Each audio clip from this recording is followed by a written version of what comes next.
class. I am Mrs. Manoranjani teacher. I teach you English.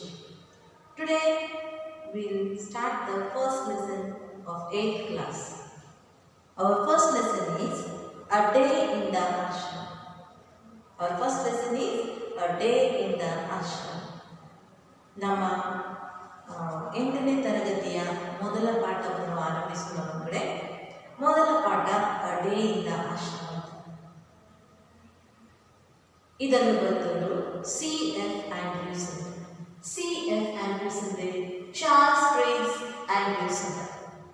He was born in 1871. 1871ರಲ್ಲಿ Charles Trace Anderson ಅವರು ಜನಿಸಿದರು. ಇವರನ್ನು short form ಅಲ್ಲಿ C.F. Anderson ಅಂತ ಕರೆಯುತ್ತೇವೆ.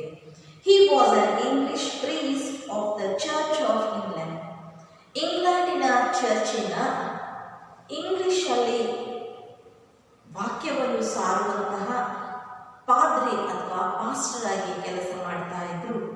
He was an educator and Indian freedom fighter. ಇವರು C.F. Anderson ಅವರು ಒಬ್ಬ ಎಜುಕೇಟರ್ ಆಗಿದ್ರು ಹಾಗೂ ಇಂಡಿಯನ್ ಫ್ರೀಡಮ್ ಫೈಟರ್ ಅಂದ್ರೆ ಶಿಕ್ಷಣ ತಜ್ಞರು and also he was the Indian freedom fighter. ಭಾರತದ ಸ್ವತಂತ್ರ ಹೋರಾಟಗಾರರು ಕೂಡ ಇದ್ದರು. ನೋಡಿ ಮಕ್ಕಳೇ, ಇವರು ಇಂಗ್ಲೆಂಡ್ನಲ್ಲಿ ಪಾಸ್ಟರ್ ಆಗಿ ಕೆಲಸ ಮಾಡುವವರಾಗಿದ್ದಾಗ್ಯೂ ಭಾರತದಲ್ಲಿ ಅವರ ಆಸಕ್ತಿಯನ್ನು ಭಾರತದ ಸ್ವತಂತ್ರ ಪೂರ್ವದಲ್ಲಿ ಅವರು ತೋರಿಸಿದಂತಹ ಆಸಕ್ತಿಯನ್ನು ನಮಗೆ ಕಂಡು ಬರುತ್ತದೆ.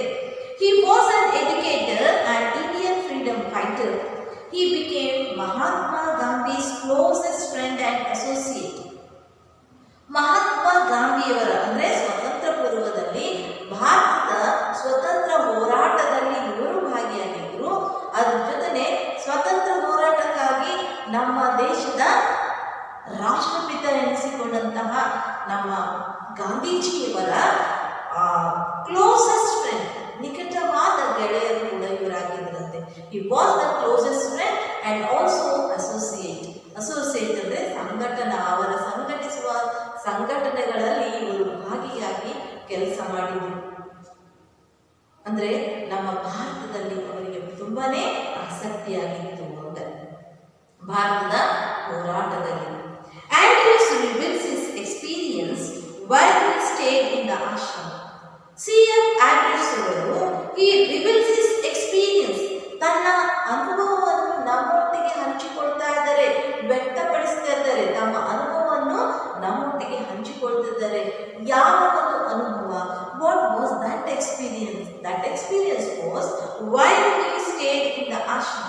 ಆ ಒಂದು ಅನುಭವ ಅಥವಾ ಎಕ್ಸ್ಪೀರಿಯನ್ಸ್ ಏನಂದ್ರೆ, ಒಂದು ದಿನ ತಾನು ಆಶ್ರಮದಲ್ಲಿ ಕಳೆದ ಒಂದು ಅನುಭವವನ್ನು ನಮ್ಮೊಟ್ಟಿಗೆ ಹಂಚಿಕೊಳ್ತಾ ಇದ್ದಾರೆ. ಶಾಂತಿನಿಕೇತನ್ ಆಶ್ರಮ ಯಾವ್ರಿ? ಶಾಂತಿನಿಕೇತನ್. ಈ ಶಾಂತಿನಿಕೇತನ್ ಸ್ಥಾಪನೆ ಮಾಡಿದವರು ಯಾರು? Who founded the Shantiniketan? ಈ ಶಾಂತಿನಿಕೇತನ್ ಅನ್ನು ಯಾರು ಸ್ಥಾಪನೆ ಮಾಡಿದ್ರಂದ್ರೆ, Shantiniketan was founded by Rabindranath Tagore. Rabindranath Tagore Shantiniketan ಅನ್ನು ಸ್ಥಾಪನೆ ಮಾಡಿದ್ರು. ಇದು ಒಂದು ಆಶ್ರಮ, ಸುಪ್ರಸಿದ್ಧ ಆಶ್ರಮ, ಮಕ್ಕಳಿಗೆ ಜ್ಞಾನವನ್ನು ನೀಡುವ ದೇಗುಲ ಆಗಿತ್ತು. ಈ ದೇಗುಲದ ಗುರುಜಿಗೆ ರವೀಂದ್ರನಾಥ್ ಟ್ಯಾಗೋರ್. ರವೀಂದ್ರನಾಥ್ ಟ್ಯಾಗೋರನ್ನು ಆ ಕಾರಣದಿಂದಲೇ ಅವರನ್ನು ಗುರುಜಿ ಎಂದು ಕರೆಯುತ್ತಾರೆ. Ravindranath Tagore he founded the Shantiniketan. It is a school with a difference where students learn with great joy. ಇದು ಒಂದು ಆಶ್ರಮ. ಈ ಆಶ್ರಮದಲ್ಲಿಯೇ ಶಾಲೆ ನಡೆಸ್ತಾ ಇದ್ರು. ಆ ಶಾಲೆ ಸುಪ್ರಸಿದ್ಧವಾದ ಶಾಲೆ ಆಗಿತ್ತು. where students learn with great joy. ಇದು ಶಾಲೆ ತರ ಶಾಲೆಯಾಗಿತ್ತು, ಆಶ್ರಮ ಆಗಿತ್ತು, ಎರಡು ಕೂಡಗೊಂಡಿತ್ತು. ಆ ಒಂದು ನಮ್ಮ ಶಾಲೆಗಳಿಗಿಂತ ಆ ಒಂದು ಆಶ್ರಮ ಭಿನ್ನವಾಗಿತ್ತು ಅಂತ ಹೇಳ್ತಾರೆ. where students learn with great joy. ಇಲ್ಲಿ ವಿದ್ಯಾರ್ಥಿಗಳು ಬಹಳ ಸಂತೋಷದಿಂದ, ಅಧಿಕವಾದ ಸಂತೋಷದಿಂದ, ಅಧಿಕವಾದ ಆಸಕ್ತಿಯಿಂದ ಇಲ್ಲಿ ಕಲಿತಾ ಇದ್ರು. ಈ ರವೀಂದ್ರನಾಥ್ ಟ್ಯಾಗೋರ್ ಸ್ಥಾಪನೆ ಮಾಡಿದಂತಹ ಶಾಂತಿನಿಕೇತನ್ ಇಲ್ಲಿ ಕಲಿಯುವ ಕಲಿಕೆ ಕೂಡ ಆಶ್ರಮಕ್ಕೂ ಆಗಿನ ಆಶ್ರಮಕ್ಕೂ ಬಹಳನೇ ಭಿನ್ನತೆ ಇದೆ. Was A lot of differences between that ಆಶ್ರಮ and nowadays schools. He went to that school. C.F. Andrews went to that school and he stayed there for only one day, and that experience he want to share with us. ಆ ಒಂದು ಅನುಭವ ನಮ್ಮೊಟ್ಟಿಗೆ ಹಂಚಿಕೊಳ್ಳಲು ಇಷ್ಟಪಡ್ತಾರೆ. ನೋಡಿ, ನಾವು C.F. Andrews ಯಾವ ರೀತಿ ತನ್ನ ಅನುಭವವನ್ನು ಹಂಚಿಕೊಂಡಿದ್ದಾರೆ ಅನ್ನೋದೇ ಈ ಒನ್ ಡೇ ಇಂದ ಆಶ್ರಮ ಅಂತ ಅವರು ಪಾಠವನ್ನು ಬರೆದಿದ್ದಾರೆ. ಅವರೇ ಲೇಖಕರಾಗಿದ್ದಾರೆ. ಇಲ್ಲಿ ನೋಡಿ, ಮೊದಲನೇ ಪ್ಯಾರಾಗ್ರಾಫ್ ಅನ್ನು ನಾನು ಓದ್ತೇನೆ ಮಕ್ಕಳೇ, ದಯವಿಟ್ಟು ಗಮನಿಸಿ. Words cannot picture to you the beauty of Shantiniketan. Words cannot picture to you. ಇಲ್ಲಿ ಬರೀ ಮಾತುಗಳಿಂದ ಹೇಳಿದ್ರೆ ನಿಮಗೆ ಆ ಒಂದು ದೃಶ್ಯಗಳು ಬರಲಿಕ್ಕಿಲ್ಲ. ಯಾವ ದೃಶ್ಯ? ಆ ಶಾಂತಿನಿಕೇತನ ಸುಂದರವಾದ ದೃಶ್ಯ ಬರೀ ಮಾತಿನಲ್ಲೇ ವರ್ಣಿಸಲು ಆಗೋದಿಲ್ಲ ಅಂತ ಹೇಳ್ತಾರೆ.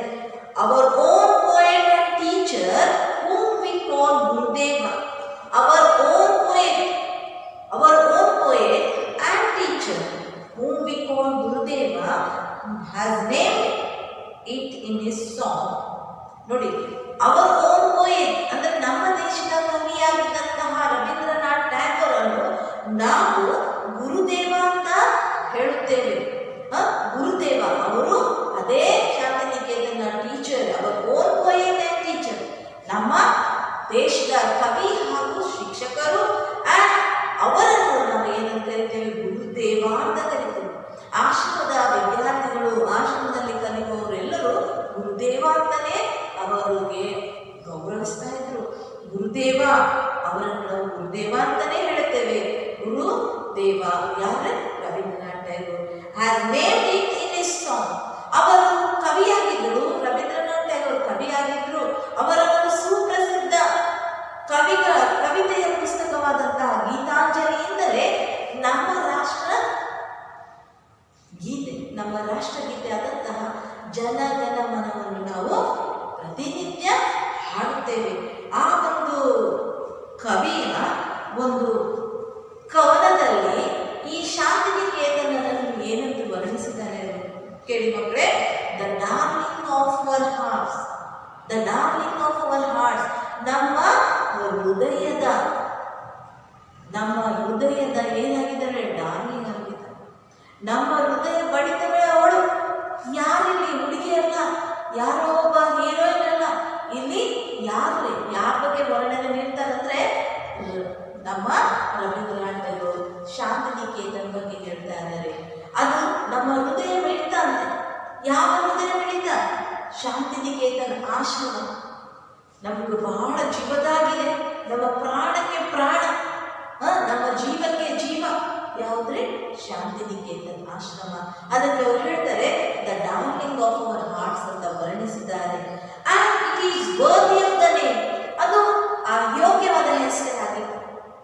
ಪಂಚಪ್ರಾಣ, ನಮ್ಮ ಹೃದಯ ಮಿಡಿತ, ಅದು ಯೋಗ್ಯವಾದ ಹೆಸರಾಗಿತ್ತು. Who has visited the ashram, old and young alike. ನೋಡಿ, the darling of our hearts, and it is worthy of the name. All who have visited the ashram. ಈ ಆಶ್ರಮಕ್ಕೆ, ಶಾಂತಿನಿಕೇತನ್ ಆಶ್ರಮಕ್ಕೆ ಯಾರೇ ಭೇಟಿ ನೀಡಿ, ಓಲ್ಡ್ ಅಂಡ್ ಯಂಗ್ ಅಲೈಕ್, ವೃದ್ಧರಾಗಲಿ ಅಥವಾ ಪ್ರಾಯದವರಾಗಲಿ, ಚಿಕ್ಕವರಾಗಲಿ ದೊಡ್ಡವರಾಗಲಿ, ಯಾರೇ ಆ ಒಂದು ಆಶ್ರಮಕ್ಕೆ ಹೋಗಿದ್ದಲ್ಲಿ ಅವರು ಏನ್ ಮಾಡ್ತಾರಂತೆ?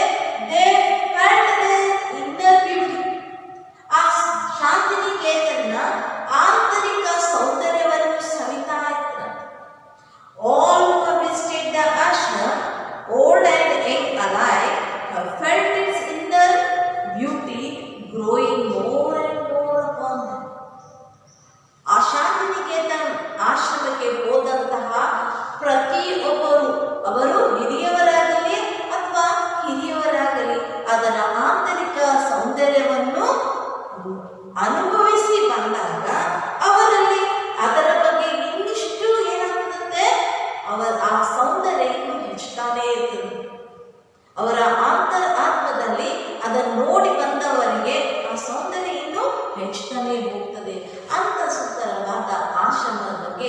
ಆ ಒಂದು ದಿನದ ಅನುಭವವನ್ನು CF ಆಂಡ್ರ್ಯೂಸ್ ಅವರು ನಮ್ಮ ಜೊತೆಗೆ ಹಂಚಿಕೊಳ್ತಾ ಇದ್ದಾರೆ. 2ನೇ ಚರಣ ನೋಡಿ. If I were to describe to you one day in the ashram with the boys, that would perhaps the best bring home to you its inner beauty. ಆ ಒಂದು ದಿನ, if I were to describe to you, ಆ ಒಂದು ದಿನ ನನ್ನ ಆಶ್ರಮದಲ್ಲಿ ಇದ್ದಂತ ಅನುಭವವನ್ನು ನಿಮ್ಮ ಜೊತೆಗೆ ನಾನು ವರ್ಣಿಸಿದರೆ, ನಿಮ್ಮ ಮುಂದೆ ನಾನು ವರ್ಣಿಸಿದರೆ ಏನಾಗ್ತದೆ? ಒನ್ ಡೇ ಇನ್ ದ ಆಶ್ರಮ ವಿತ್ ದ ಬಾಯ್ಸ್, ಅಲ್ಲಿರುವ ವಿದ್ಯಾರ್ಥಿಗಳ, ಅಲ್ಲಿ ಹುಡುಗಿಯರು ಬರಲ್ರಿ, ಹುಡುಗರು ಮಾತ್ರ ಅಲ್ಲಿ, ಆ ಆಶ್ರಮದಲ್ಲಿ ಇದ್ದ ಹುಡುಗರ ಬಗ್ಗೆ ನಾನು ನಿಮ್ಮ ಹತ್ರ ವರ್ಣಿಸಿದರೆ, that would perhaps best bring home to you in its inner beauty, ಅದರ ಆಂತರಿಕ ಸೌಂದರ್ಯವನ್ನು ನಿಮಗೆ ಅಲ್ಲೇ ಕರ್ಕೊಂಡು ಹೋದ ಹಾಗೆ ಅನಿಸ್ತದೆ. ನಾನು ಹೇಳುವುದನ್ನು ನೀವು ಕೇಳಿದ್ರೆ ಅದು ಸಂಪೂರ್ಣವಾಗಿ ಅದರ ಸೌಂದರ್ಯತೆಯನ್ನು ನಿಮಗೆ ಅಲ್ಲಿಗೆ ಕರ್ಕೊಂಡು ಹೋದ ಹಾಗೆ ಅನಿಸ್ತದೆ. ಲಾಂಗ್ ಬಿಫೋರ್ ಸನ್ರೈಸ್ ನೋಡಿ ಏನ್ ಮಾಡ್ತಾರೆ, ಲಾಂಗ್ ಬಿಫೋರ್ ಸನ್ರೈಸ್, ಸೂರ್ಯೋದಯ ಆಗೋಕ್ಕಿಂತ ಮುಂಚೆನೆ, like the birds in our own amlaki groves,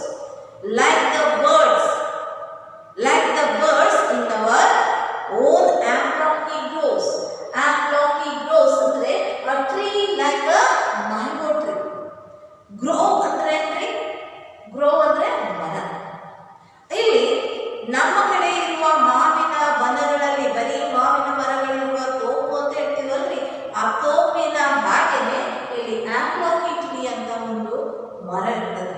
ಆ ಮರಗಳ ಒಂದು ಸಾಲು, ಆ ಮರಗಳ ಗುಂಪೆ ಅಲ್ಲಿ ಇದ್ದು ಅಲ್ಲಿರುವ ಪಕ್ಷಿಗಳು ಯಾವ ರೀತಿ ಬೆಳಗಾಗೋಕ್ಕಿಂತ ಮುಂಚೆ ಹೇಳುತ್ತವೋ ಅದೇ ತರ ಇಲ್ಲಿ ಆಶ್ರಮದಲ್ಲಿರುವ ಮಕ್ಕಳು ಆ ಒಂದು ಪಕ್ಷಿಗಳಿಗೆ ಹೋಲಿಸಿದರೆ, ಆಶ್ರಮದಲ್ಲಿರುವ ಮಕ್ಕಳನ್ನು ಆ ಒಂದು ಪಕ್ಷಿಗಳಿಗೆ, ಆಮ್ಲಾಕಿ ಗ್ರೋವ್ ಅಲ್ಲಿ ಪಕ್ಷಿಗಳು ಹೇಳುವಂತೆ, like the birds in our own amlaki groves our boys are awaken, ನಮ್ಮ ಹುಡುಗರನ್ನು, ಆಶ್ರಮದ ಹುಡುಗರು ಅಲ್ಲಿ ಎಚ್ಚರವಾಗಿರುತ್ತಾರೆ.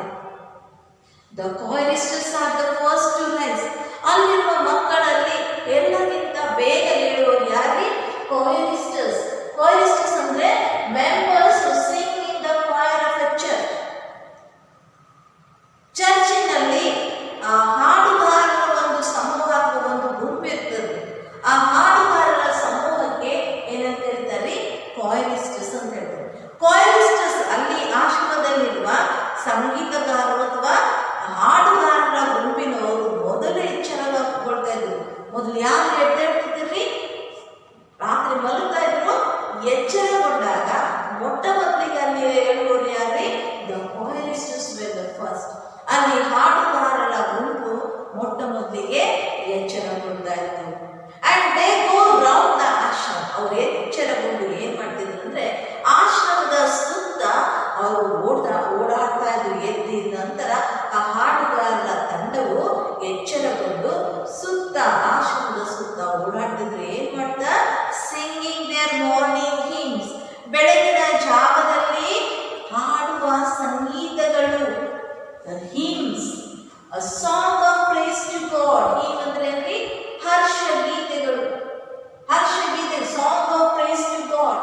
ದೇವರಿಗೆ ಸಂತೋಷವನ್ನು ಪಡಿಸುವ ಬೆಳಗಿನ ಜಾವದಲ್ಲಿ ಹಾಡುವ ಹಾಡನ್ನು ಹಾಡುತ್ತಾ ಅವರು ಉಳಿದ ಆಶ್ರಮದ ಮಕ್ಕಳಿಗೆ ಎಚ್ಚರಗೊಳಿಸುವ ಒಂದು ಪದ್ಧತಿ ಆ ಒಂದು ಆಶ್ರಮದಲ್ಲಿದೆ. ಸಂಗೀತಗಾರರ ತಂಡವು ತಾನು ಬೆಳಗಿನ ಜಾವದಲ್ಲಿ ದೇವರನ್ನು ಹರ್ಷದಿಂದ ಹಾಡುವ ಸಂಗೀತವನ್ನು ಹಾಡುತ್ತಾ ಆಶ್ರಮದ ಸುತ್ತ ಓಡಾಡ್ತಾ ಇದ್ರು.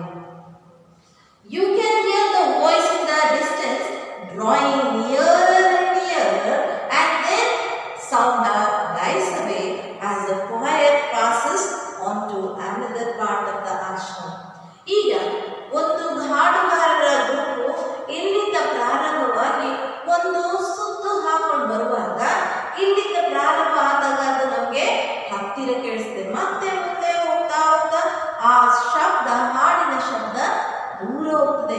ಮತ್ತೆ ಒಂದು ಸುತ್ತು ಹಾಕೊಂಡು ಬರುವಾಗ ಅದು ನಮಗೆ ಪುನಃ ಹತ್ತಿರ ಹತ್ತಿರ ಕೇಳಿಸ್ತದೆ. ಅದಕ್ಕೆ ಆ ಎರಡು ಪದಗಳು ಕೊಟ್ಟಿದ್ದಾರೆ. ಏನಂದ್ರೆ drawing nearer and nearer and it again dies, it comes nearer and near, ಹತ್ರ ಹತ್ರ ಬರ್ತಾನೆ ಇರ್ತದೆ, ಆಮೇಲೆ ಅದು ದೂರ ದೂರ ಹೋಗ್ತದೆ ಅಂತ ಇಲ್ಲಿ ನಾವು ನೋಡ್ತೇವೆ. As the choir passes to the other part of the ashram and then again it comes nearer and nearer. The beauty of the sound in the silent morning air and the sense of joy and reverence which it brings gives peace to soul.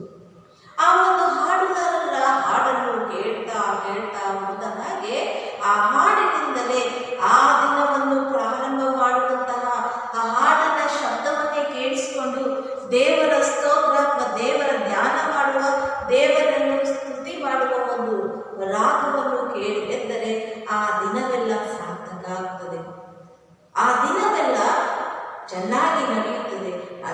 ಅದಕ್ಕಾಗಿಯೇ ಆ ಆಶ್ರಮದಲ್ಲಿ ದೇವರನ್ನು ಸ್ತುತಿಸುವ ರಾಗವನ್ನು ಹಾಡುತ್ತಾ ಸಂಗೀತ ತಂಡದವರು ಸುತ್ತಾಡಿ ಜನರ ಮಕ್ಕಳನ್ನು ಎಬ್ಬಿಸುವಾಗ ಆ ದಿನವೆಲ್ಲ ನೋಡಿ ಹೇಗಂತೆ ಆ ಬೆಳಗಿನ ಜಾವದ ವಾತಾವರಣ, the beauty of the sound, ಆ ಹಾಡುಗಾರನ ಒಂದು ಸಂಗೀತವು in the silent morning air, ಬೆಳಗಿನ ಶುಭ್ರವಾದ ಸೈಲೆಂಟ್ ಆದ ಒಂದು ವಾತಾವರಣದಲ್ಲಿ ಮುಂಜಾನೆ ದೇವರ ಸ್ತುತಿಯನ್ನು ಹಾಡುತ್ತಾ ಆ ಒಂದು ಹಾಡನ್ನು ಕೇಳ್ತಾ ಒಂದು ರೀತಿಯಲ್ಲಿ ಮನಸ್ಸಿನಲ್ಲಿ ಸೆನ್ಸ್ ಆಫ್ ಜಾಯ್ ಅಂತ ಹೇಳ್ತಿದ್ದಾರೆ. ಸೆನ್ಸ್ ಆಫ್ ಜಾಯ್ ಅಂದರೆ ಸಂತೋಷದ ಒಂದು ಅನುಭವ ಆಗ್ತದೆ.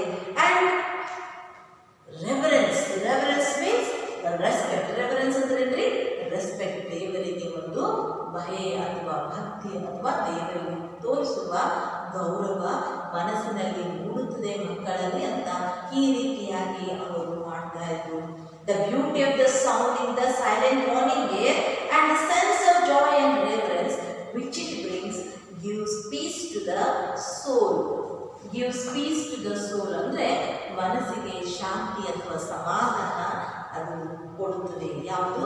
ದೇವರ ರಾಗ ಅಥವಾ ಬೆಳಗಿನ ಜಾವದಲ್ಲಿ ಎದ್ದ ತಕ್ಷಣ ಕೇಳಿಸಿಕೊಳ್ಳುವ ದೇವರ ಒಂದು ಸಂಗೀತ ಮಕ್ಕಳ ಮನಸ್ಸಿನಲ್ಲಿ ಶಾಂತಿಯನ್ನು ಮೂಡಿಸುತ್ತದೆ ಅನ್ನೋ ಒಂದು ಮನೋಭಾವದಿಂದ ಈ ರೀತಿಯಾದ ಕ್ರಮ ಆ ಒಂದು ಆಶ್ರಮದಲ್ಲಿ ಮಕ್ಕಳನ್ನು ಎಚ್ಚರಿಸುವ ಕ್ರಮ ನಾವು ನೋಡುತ್ತೇವೆ ಅಂತ C.F. ಆಂಡ್ರ್ಯೂಸ್ ಅವರು ನಮಗೆ ತಿಳಿಸಿಕೊಡ್ತಾರೆ. ಮುಂದೇನಾಗುತ್ತದೆ ಅಂತ ನಮ್ಮ ಮುಂದಿನ ಒಂದು ತರಗತಿಯಲ್ಲಿ ನೋಡೋಣ ಮಕ್ಕಳೇ. Thank you.